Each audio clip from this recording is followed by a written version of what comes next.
ప్రభు పేరిట అందరికీ praise lord. సామెతలు 15వ అధ్యాయం 3వ వచనం. యెహోవా కన్నులు ప్రతి స్థలంలోనూ ఉండును, అవి మంచివారిని చెడ్డవారిని చూస్తుండును. దేవుడు ప్రతి ఒక్కరిని చూస్తుంటాడు. ఆయన ఏ స్థలంలో ఉన్నా ఎక్కడ ఉన్నా ఆయన చూస్తూనే ఉంటాడు, వింటూనే ఉంటాడు. మంచివారు కానీ చెడ్డవారు కానీ, ఆయన్ని ప్రార్థించే వారిని కానీ ప్రార్థించని వారిని కానీ ఆయన చూస్తూనే ఉంటాడు. అందరూ నా బిడ్డలే అనుకుంటాడు. ఆయన అందరినీ చూస్తూ ఉంటాడు.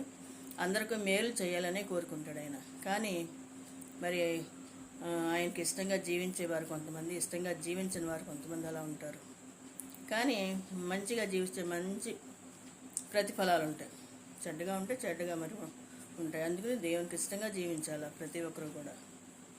ఏ సమయంలో ఉన్నా కూడా, ఏ స్థితిలో ఉన్నా దేవుని స్తుతించుకుంటూ జీవించాలి. దేవుని కృప అందరికీ తోడై ఉండును గాక. ఆమేన్.